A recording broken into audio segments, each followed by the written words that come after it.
Ang mundo ng online, hindi lang pugad ng kalaswaan, naging daan din ito sa isa pang uri ng human trafficking. Mga biktimang nangarap ng mas magandang buhay sa ibang bayan, pero sa huli, sila'y inabuso at sinaktan.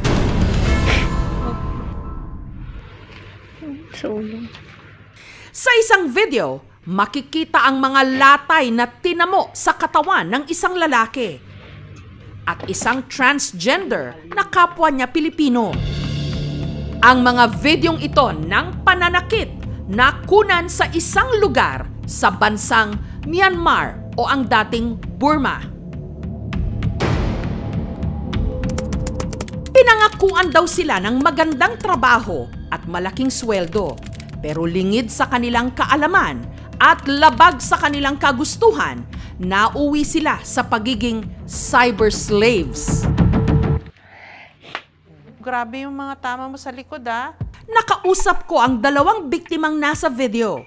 Itago natin sila sa mga pangalang Ray at Isabel.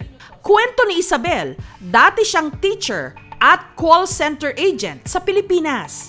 Ang sweldo niya noon, pumapatak ng 30,000 pesos kada buwan. Dati namang transport driver si Ray na may sweldong 15,000 pesos kada buwan. Hanggang noong November 2022, nakita ni Isabel sa isang social media platform na naghahanap sila ng customer service representative o call center agent sa Thailand. Paano kayo na-recruit dito sa ganitong klase ng trabaho? At sa ibang mga social medias.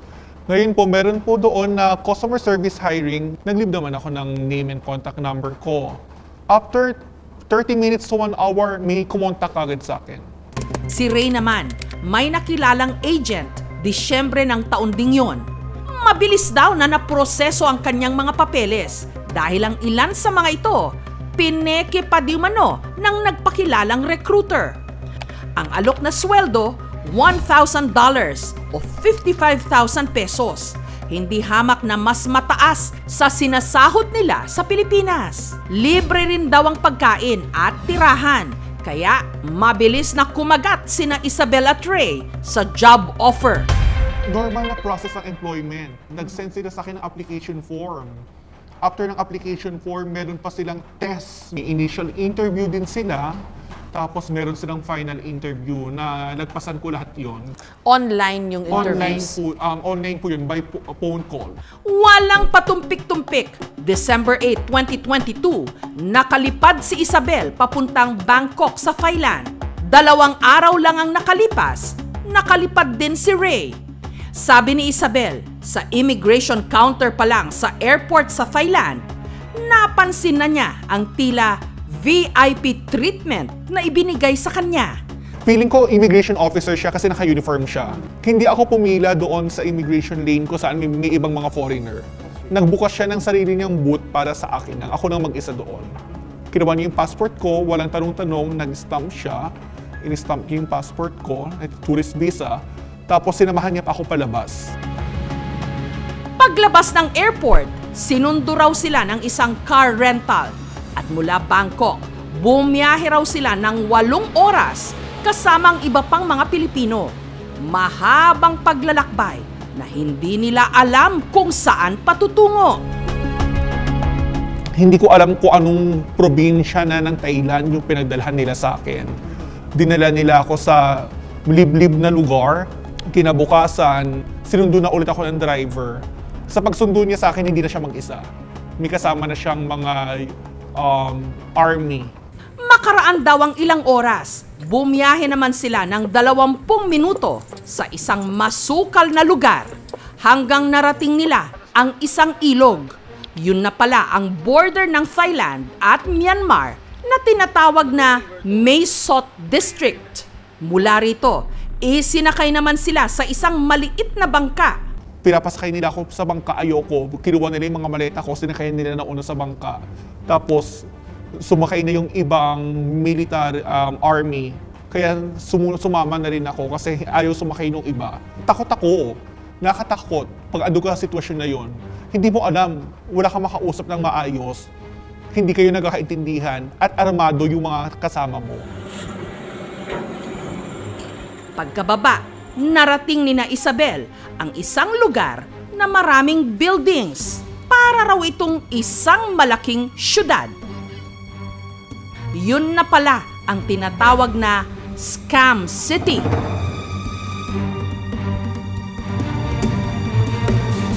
Kung saan nagaganap ang iba't ibang uri ng scam operations o pambubudol.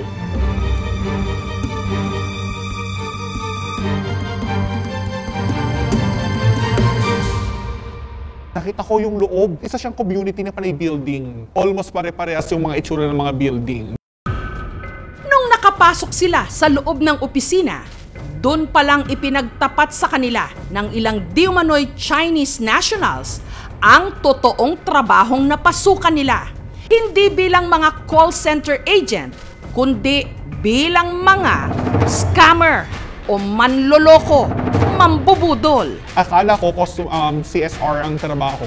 Customer Service representative. Ngayon, doon ko nalaman na sinasabi nila sa akin na hindi ganoon ang trabaho. Ang trabaho doon is scam.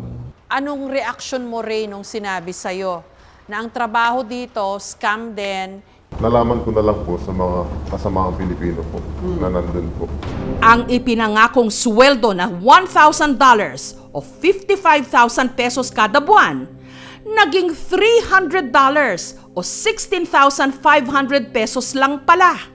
Sa puntong yon, dahil dumarami na ang ikangay red flags o mga indikasyon na sila mismo ay biktima rin ng scam, nagsabi raw sila na babalik na lang sila ng Pilipinas. Pero Kung umuwi, magbayad daw ako ng $4,000 para sa mga nagastos nila sa pagpunta ko. Ngayon, sabi ko wala akong $4,000. Ngayon, ang sabi nila sa akin, kung wala kang pambayad, magtrabaho ka. Sabi ko, ayoko magtrabaho. Sinabihan nila ako na, this is Myanmar.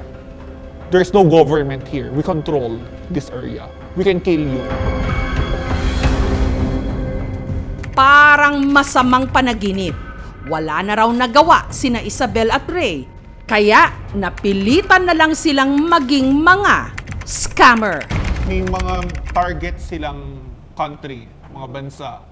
Systematic po sila.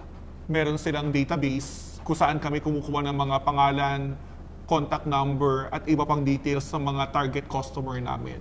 Sabi ni Isabel, may sinusunod silang script sa pakikipag-usap sa mga target nilang biktima. Ang iniaalok nila, trabaho at hotel bookings. I-introduce po namin yung mga, sabihin na lang natin, mga benefits or mga pwede niyang makuha sa kumpanya. Okay. Kung magkano ang sahod niya. Hanggang sa, kailangan mo lang po talaga makuha yung loob ng customer mo. So actually parang bait lang pala yung job offer. Yung job.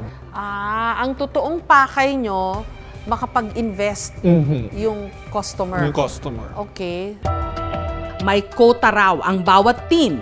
Dapat makapang-scam sila ng $2,500 o katumbas ng halos 140,000 pesos kada araw. Kapag pumalya silang maabot ang quota, may kaakibat daw itong parusa.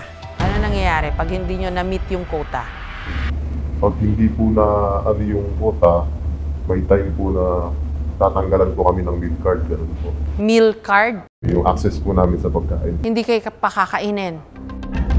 Sa ibang pagkakataon, pinagbabayad pa sila ng penalty o multa ng 1,500 to 6,500 pesos.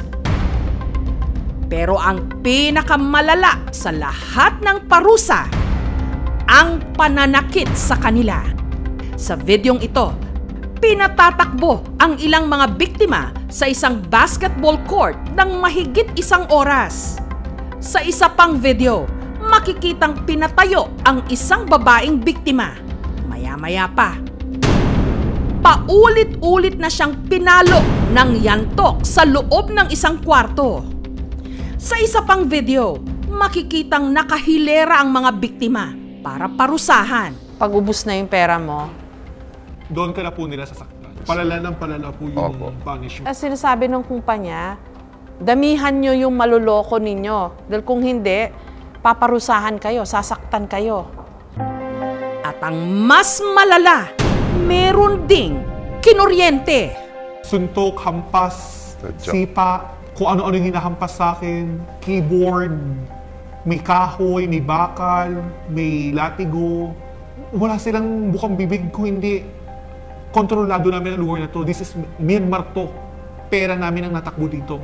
Pwede ka namin patayin kung gusto namin patayin. Naroon ang prostitution. Naroon ang umiikot ang mga drugs. Naroon ang meron silang sinasabi na kaya mayroon kaming mga blood testing ay para sa mga organ trafficking. Lahat po ng mga pwedeng krimen or mga hindi magandang gawain, naroon po. Para siyang hell on earth, parang impyerno.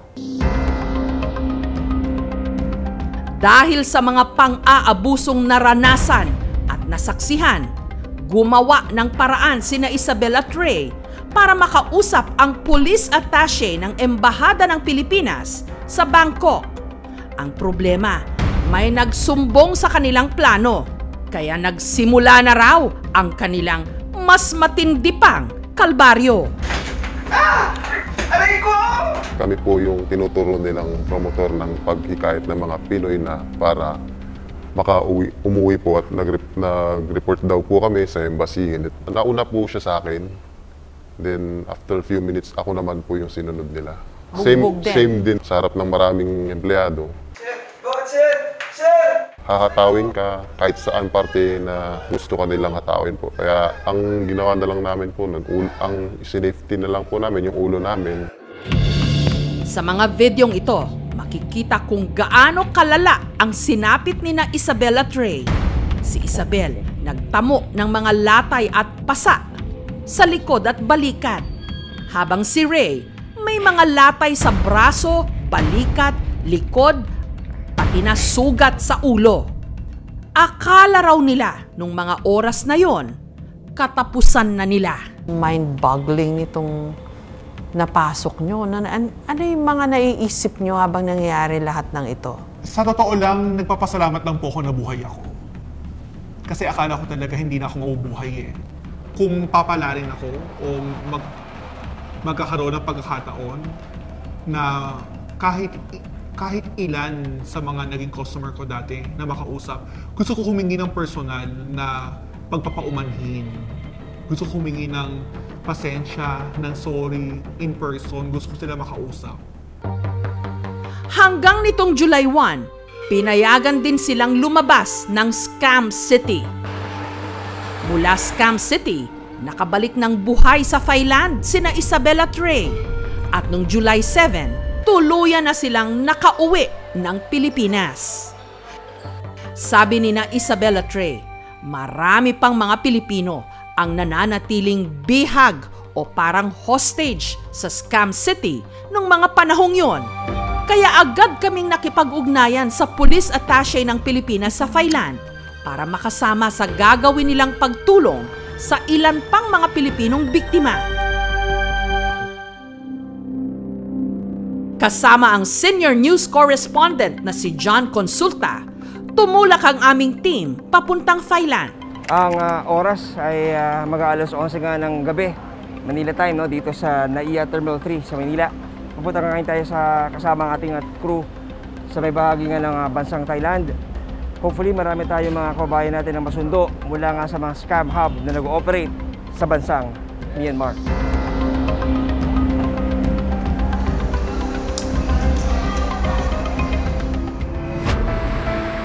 Pagdating ng Bangkok sa Thailand, agad nakipag-ugnayan ng grupo sa police attaché ng Embahada ng Pilipinas. Pasakay na nga tayo ngayon sa ating van na magdadala sa atin sa Mae Sot City. Ito yung lungsod dito sa Thailand na may border sa Myanmar. Pero bago nga ito ay ating munang katatagpuin ang ating mga contact na sasama sa atin sa ating isasagawang rescue operation. Ang ire-rescue sa border ng Thailand at Myanmar, nasa 18 mga biktima. Bago tumuloy sa target location, nagpunta muna ang team sa isang lugar sa Thailand para makatagpo ng hepe ng police attaché ng Pilipinas na si Colonel Dominador Matalang. Mabuti at nakarating kayo dito. kailan po nagsimula yung pagpasok sa Myanmar nitong mga kababayan natin? Yung influx talaga. Nung nag-lift na ng Travel restriction, yun na yung influx. Ang nangyari, ginrab nila yung opportunity. Pati yung too good to be true na mga pangako, susweldo daw ng $1,000 to $2,000 a month. a month. Ang Pogo, dati ang pangangailangan nila more of yung mga Chinese speaking. Itong mga scam hubs, Yes. mga English speaking. Sa ngayon, kasi yung Pilipino is madaling maturuan at makakaano sa English. Yes, hello. Habang nasa biyahe, biglang nakatanggap ng tawag si Colonel Matalang. 2 Pilipina ang humihingi ng tulong. Pareho silang galing sa Scam City sa Myanmar. Nasa parking lot kami. Saan parking lot? Ano. Ilan kayo? May kasama ka? Oo, 2 lang po kami. Ibinaba raw sila ng Chinese employer sa isang parking lot sa Bangkok matapos magbayad ng ransom kapalit ng kanilang kalayaan. Saan kayo May dumaan? pinadaan kami sa bundok. Okay. Tapos pag morning, main road na kami. Nagbayad ba kayo? Magkano binayaran nyo sa pagpunta ng Bangkok? 70,000 po yung pinabayad. Yun po yung travel expense. Matapos ang mahigit 8 oras na biyahe, narating na ng team ang Mae Sot District. Sa ilog na ito mismo itinawid ang mga biktima. Hindi muna sila pinababa ni Colonel Matalang. May mga lookout daw kasi sa areang ito na posibleng konektado sa Scam City. Actually, itong Moy River na sinasabi nila is napakahaba yan. So, hindi lahat nababantayan. Both ng Thai border guard saka yung Myanmar guard. Anong nagaganap doon sa mga area na yun, sir, na kung saan lumulusot-lusot nga yung ating mga kababayan? Na paano silang nakakatawid kung hindi naman sila taga rito? May mga lookout din sila, sasabihin nila na okay, pwede nang tumawid. So, yung mga nakakalabas na, yung mga lumalabas na gusto nang umuwi.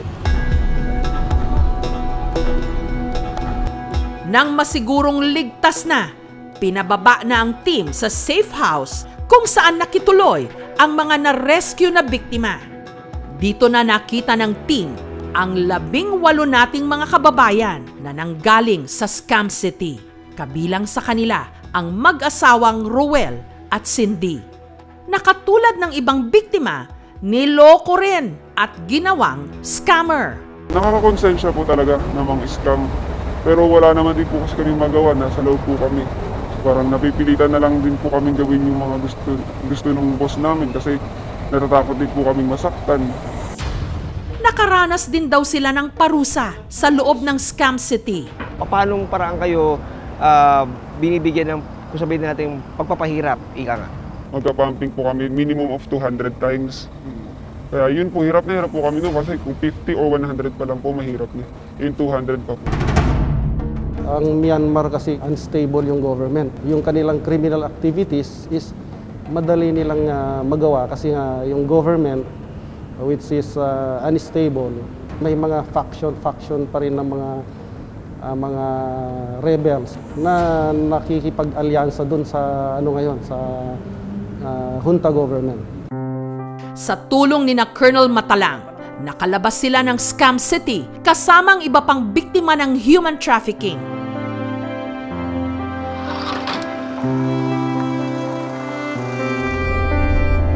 Mula Mae Sot District, bumiyahe sila pabalik ng Bangkok hanggang sa tuluyang nakauwi ng Pilipinas.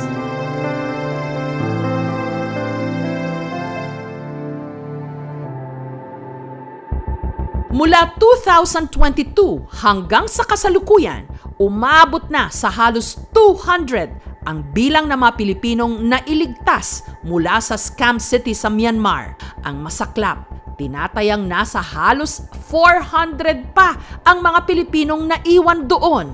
Ang tanong, bakit patuloy na may mga nabibiktima? Base sa aming investigasyon, nagsimula ang pag-traffic sa mga biktima dito pa lang sa airport ng Pilipinas.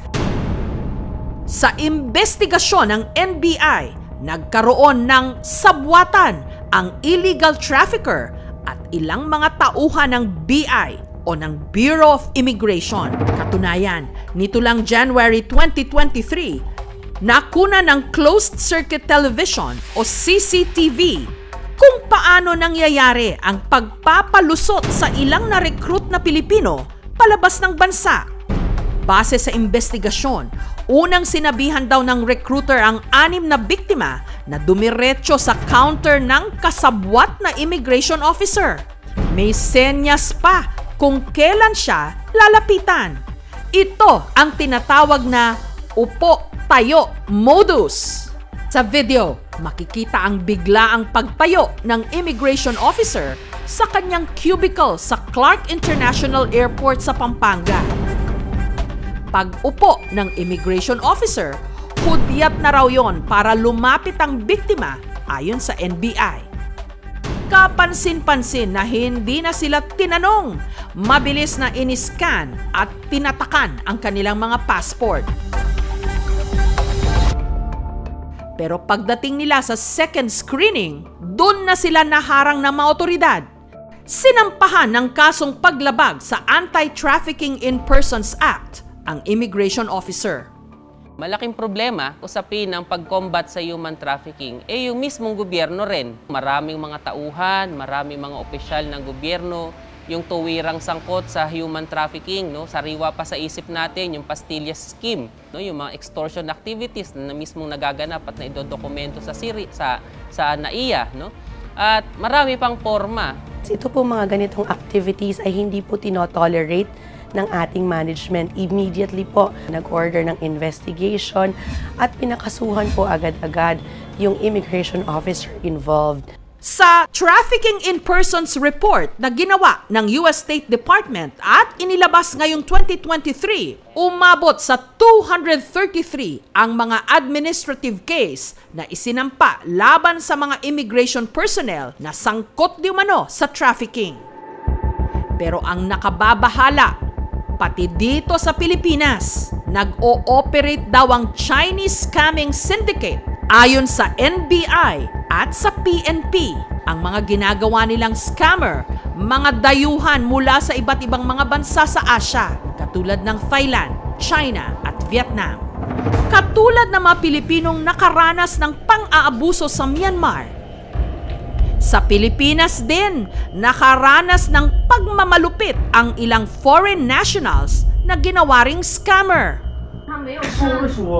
Sa videong ito, makikita na pinagahampas ng tila latigo ang isang dayuhang babae.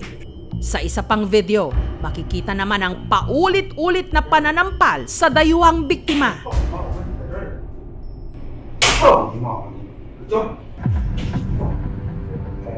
Pinilit daw tumakas ng babae. At nung nakarating ito sa mga pulis, agad isinagawa ang rescue operation. Makikita pa ang mga latay na tinamo ng biktima sa kamay at binti. Putok din ang kanyang labi at may mga pasa sa mukha at katawan.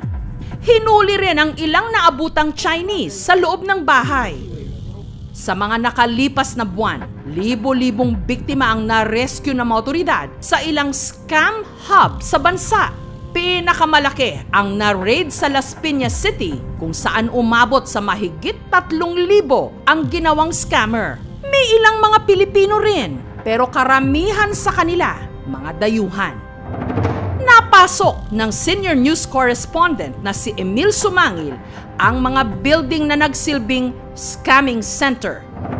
Hindi bababa sa 5 istruktura yung nakatayo sa loob nitong tinatawag nilang Pogo Hub.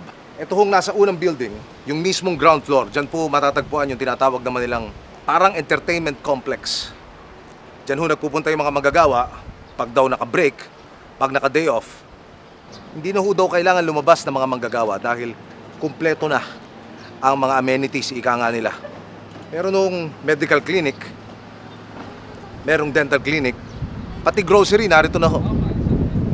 May palengke dyan, tapos yung parang mess hall nila kung saan po sila kumakain. Parang food court. Kung saan...